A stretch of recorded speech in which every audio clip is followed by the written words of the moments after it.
l'État doit laisser au maximum la liberté aux gens de s'exprimer parce que la démocratie, c'est vraiment l'expression du dissensus. Même lorsqu'il s'agit dans la société d'opinions qui sont extrêmement minoritaires, il est particulièrement important de la protéger parce que justement, c'est ça la démocratie, pouvoir laisser la place au débat. Et pour autant, c'est là le paradoxe, c'est que le gouvernement, lui, et notamment le ministre de l'Intérieur, M. Darmanin, je trouve, va aller dans le sens le plus restrictif possible. C'était le 8 mars dernier. 7 décrocheurs empruntaient, comme ils disent, le portrait du président de la République dans 4 communes du pays du Mont-Blanc. Une action non violente mais engagée pour le climat, disent-ils, dans une vallée de larves que l'on sait polluée depuis de nombreuses années. Alors, Nathalie Théiot, je suis membre du Bureau national de la Ligue des droits de l'homme. Je suis également référente des observatoires des pratiques policières. C'est la raison pour laquelle Daniel Ibanez m'avait fait intervenir là, dans un débat qui était à la fois sur la liberté d'expression et la liberté d'association. Comme c'était un débat avec le public, j'ai essayé de parler un peu de la liberté plutôt de manifester, qui est une liberté d'expression collective des idées et des opinions. Mais il y a bien sûr aussi la question de la liberté d'expression individuelle.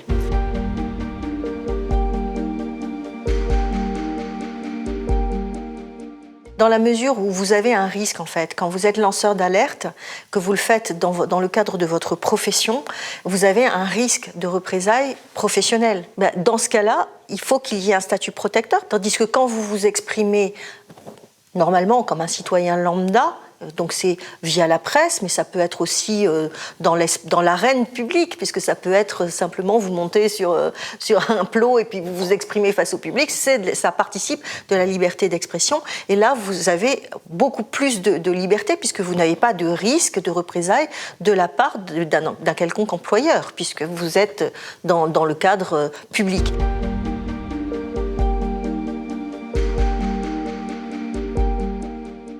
Donc en France, on a ce volet de limitation par le droit pénal, puisque c'est la diffamation, c'est l'injure publique. Et vous avez également le fait que lorsque on profère des propos racistes, et je le dis d'autant plus que la Ligue est vraiment engagée contre le racisme et contre l'antisémitisme, et donc là, dès lors que vous avez des propos qui sont de ce type-là, là on est bien sur un délit, parce que ce n'est plus une opinion, c'est vraiment un problème de délit. On n'a pas le droit de proférer des propos racistes.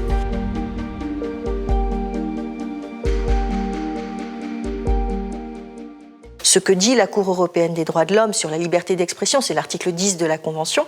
Elle dit bien que les ingérences de l'État par rapport à la liberté d'expression, ça doit être prévu par la loi, ça doit être nécessaire, ça doit être proportionné et dans un but légitime dans une société démocratique, mais elle dit bien que c'est tellement important pour la démocratie de laisser les gens s'exprimer que les ingérences doivent être au minimum. L'État doit laisser au maximum la liberté aux gens de s'exprimer parce que la démocratie, c'est vraiment l'expression du dissensus, c'est-à-dire qu'on ne soit pas forcément d'accord avec les opinions gouvernementales, avec la façon dont le gouvernement mène la politique, même lorsqu'il s'agit dans la société d'opinions qui sont extrêmement minoritaires, il est particulièrement important de la protéger parce que justement, c'est ça la démocratie, pouvoir laisser la place au débat.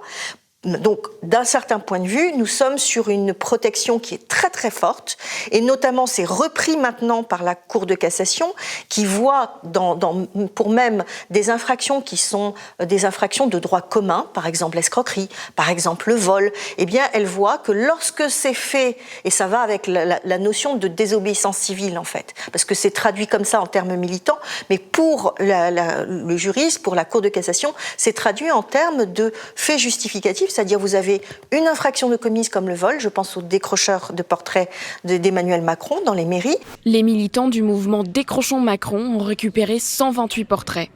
Certains ont été brandis à l'envers lors de cette marche, organisée en marge du G7 de Biarritz. Ces militants écologistes dénoncent la politique environnementale d'Emmanuel Macron.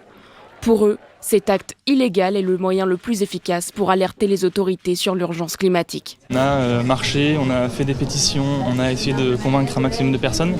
Le gouvernement n'écoute pas, Emmanuel Macron reste sourd à nos appels, reste sourd à l'alerte qui est lancée par les scientifiques.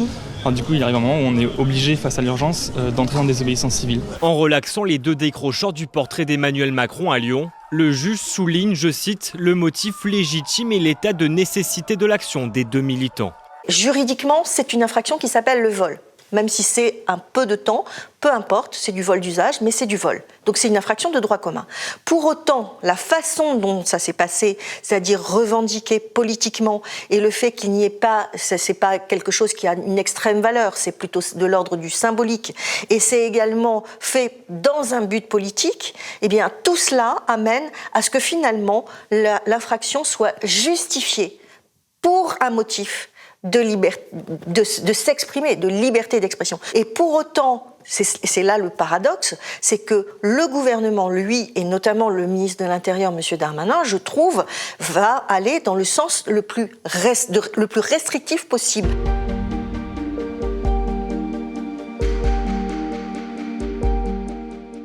Je donne des exemples. Prenons le fait que M. Darmanin se déplace à Nice et du coup, il y a des policiers qui sont venus pour cacher avec un drap noir devant la vitrine d'une librairie parce qu'il était exposé des ouvrages sur le féminisme et il y avait aussi des colleuses qui avaient mis des collages, vous savez, avec des lettres pour dire des propos vis-à-vis de M. Darmanin qui était poursuivi. Eh bien, ça... Le fait de mettre un drap noir devant la vitrine, c'est une atteinte à la liberté d'expression. Je veux dire par là que si on va devant le juge, et nous y sommes allés en tant que LDH pour soutenir finalement cette libraire, eh bien, on gagne.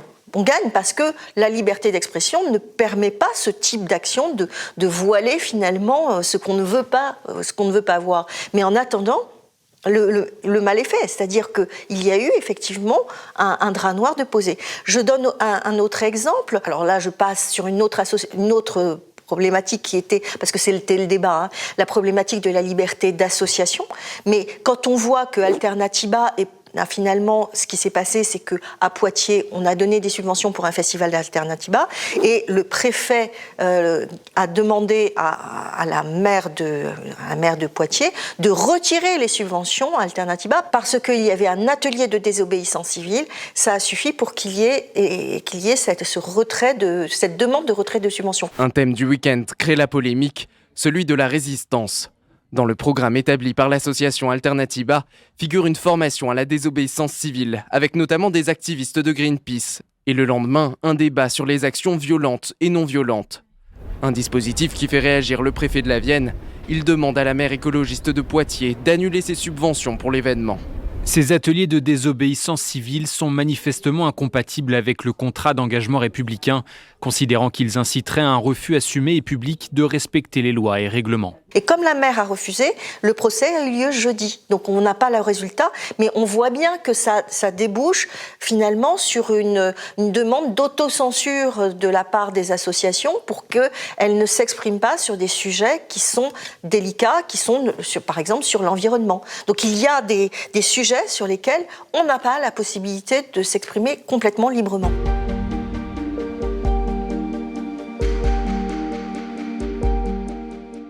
Et la LDH a été attaquée parce qu'elle a dit qu'il y avait eu une entrave au secours lorsqu'il y avait... Parce qu'il y avait des observateurs sur Sainte-Soline, sur la manifestation de Sainte-Soline, et on a alerté le public à travers les réseaux sociaux, à travers les médias, en disant il y a eu une entrave au secours vis-à-vis des personnes qui étaient très gravement blessées, puisqu'il y en avait même dont le pronostic vital était engagé pendant un certain temps. Donc c'était très lourd, et le fait qu'on arrête les secours et qu'on empêche le SAMU d'intervenir, on avait un enregistrement pour ça. Et donc on avait des avocates qui avaient interrogé celui du SAMU et qui avaient enregistré les réponses. Donc, et puis ceux sur place avaient vu que des gendarmes bloquaient le camion des pompiers. Donc on était bien sur... on a les éléments pour le dire. Vous en êtes où là de la plus grosse urgence absolue de ce que j'ai comme impression moi de loin? On a eu un médecin sur place et on vérifie expliqué la situation, c'est qu'on n'enverra pas d'hélico ou de moyens sûrs sur place parce qu'on a ordre d'en envoyer par les forces de l'ordre. Le problème, c'est que c'est à l'appréciation des forces de l'ordre et qu'on est sous un commandement qui n'est pas nous. Vous confirmez que vous avez interdiction d'intervenir, alors vous avez... On n'a pas l'autorisation d'envoyer des secours sur place parce que vous êtes considéré comme étant dangereux sur place. Mais quand on l'a dit, étant donné que M. Darmanin a été interrogé, je crois que c'était devant le Sénat pour vis-à-vis de ça, il a attaqué la LDH et il a attaqué en disant les subventions de la LDH, il va falloir les revoir, etc. Alors vous parlez de la Ligue des droits de l'homme, je ne connais pas les subventions données par l'État, mais effectivement je pense que ça mérite d'être regardé. Il n'est donc pas question de baisser par principe la subvention de tel ou tel. Mais dialoguer avec les associations sur leurs actions est aussi une responsabilité dès lors qu'il s'agit de financement public. J'ai beaucoup de respect pour ce que la LDH a incarné. Je ne comprends plus certaines de ses prises de position. C'est pour ça que je vous disais tout à l'heure qu'il y a une articulation entre la liberté d'expression et puis la question de la liberté associative. Parce que s'associer pour pouvoir s'exprimer librement, c'est aussi être plus fort. Parce qu'on est à plusieurs. Et donc, on ne porte pas sa voix tout seul, mais on est... voilà. Et ça, on voit bien qu'il y a un problème à partir du moment où on en arrive à attaquer une liberté de défense des droits de l'homme parce qu'elle proteste contre le fait qu'on n'est pas... Même en conflit armé, il y a le droit à la personne à avoir des secours d'urgence. Enfin, c'est... Donc, a fortiori sur un simple citoyen. Mais voyez, vous avez toute une construction de l'ennemi intérieur, celui qu'on cible, et là maintenant, c'est les écologistes qui sont ciblés, et qui sont, M. Darmanin disait, ce sont des écoterroristes. C'est-à-dire qu'on emploie tout ce vocabulaire de terroriste pour faire peur à la population et justifier par avance toutes les mesures répressives qui sont prises. Et donc tout ça, c'est extrêmement dangereux en fait pour la démocratie.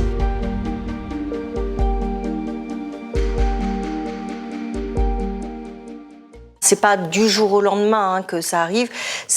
À chaque fois, c'est parce qu'il y a une accoutumance, effectivement, de la part de la société à ce qu'il y ait des restrictions de liberté. Parce que quand on jouit de grandes libertés et qu'on les défend, eh bien, dans ce cas-là, on peut pas aller du jour au lendemain à les supprimer.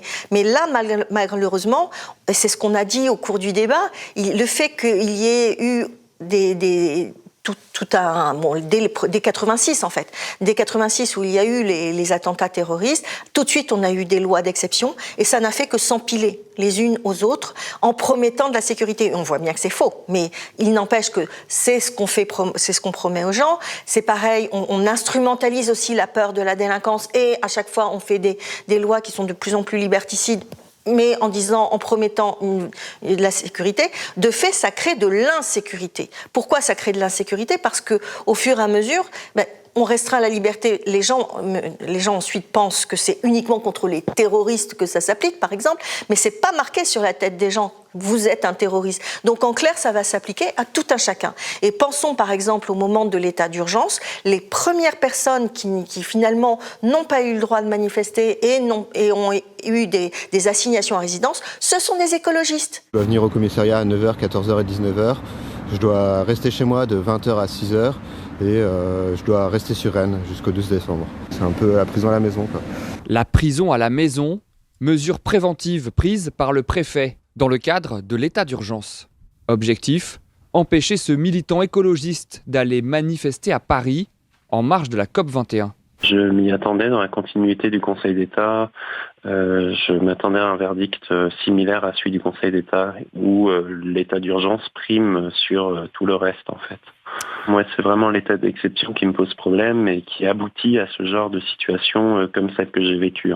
Donc, du coup, ils étaient en train de lutter pour l'écologie, pour l'environnement, mais on n'est pas terroriste. Ah, mais oui, mais ça s'applique à tout le monde en réalité. Et notamment, c'est très pratique pour museler la parole quand justement on a pris des lois d'exception. Et donc ça, c'est quand même un continuum. Mais on voit que ces dernières années, là avec Emmanuel Macron et particulièrement avec M. Darmanin aussi, on voit que ça s'accélère en réalité. C'est ça qui pose problème. C'est qu'on le voit particulièrement parce que ça s'est empilé, mais c'est en train de s'accélérer.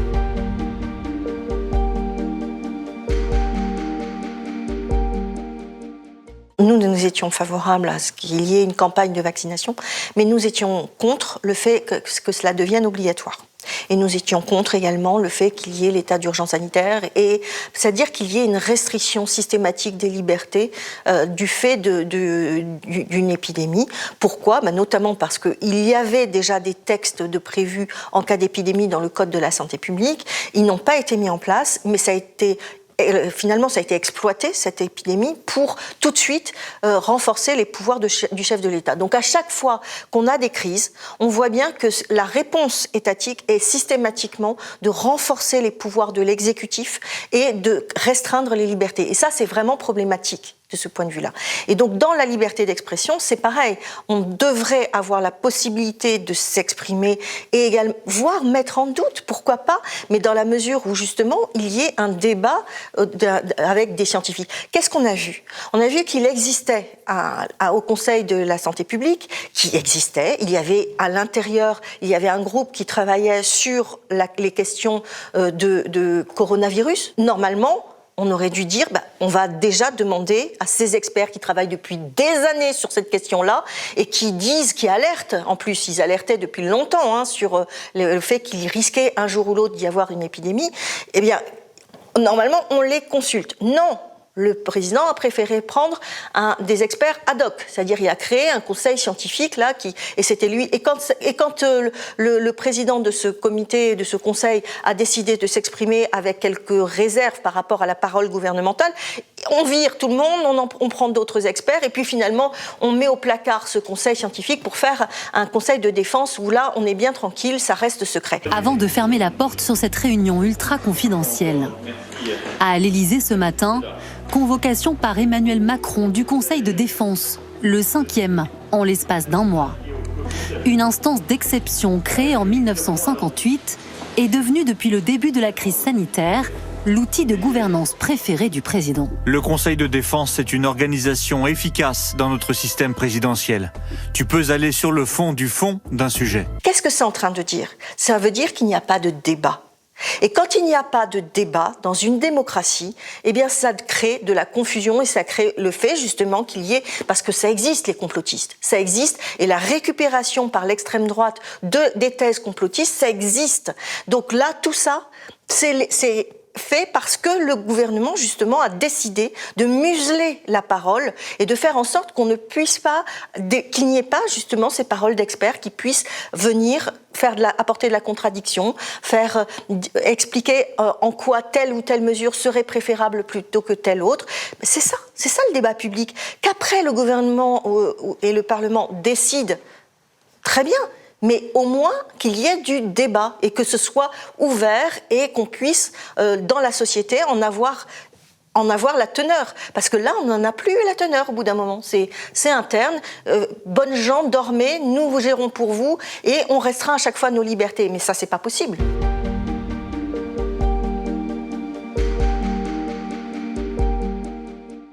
Nous sommes allés jusque devant la Cour européenne des droits de l'homme vis-à-vis d'une question, c'était le boycott des produits qui venaient de colonies.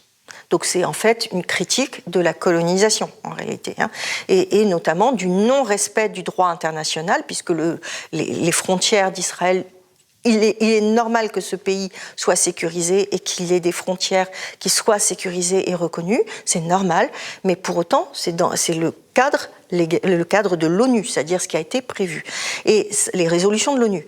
Et il n'est pas normal de poursuivre la colonisation en Cisjordanie. Donc ça, on le dénonce, et on dénonce aussi le fait que justement, qu'il y ait eu une répression vis-à-vis de l'appel au boycott des produits qui venaient justement des colonies.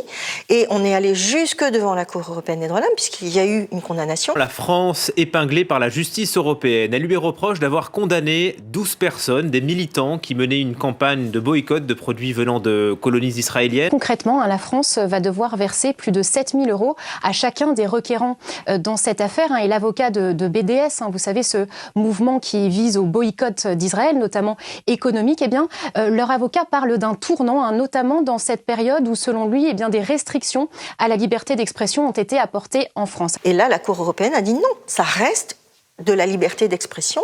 Ça reste c'est un débat politique et il est tout à fait normal qu'il y ait ce débat politique. Et le problème, c'est qu'effectivement, ce qui était mis en avant, c'était que le fait de contester cette politique qui était menée par Israël était assimilé à de l'antisémitisme. Et la Cour européenne dit non, ce sont deux choses distinctes.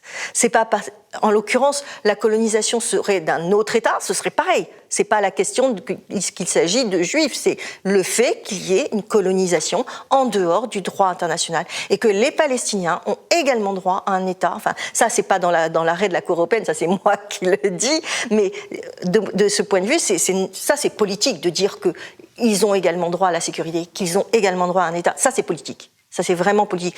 En tout cas, on peut en débattre.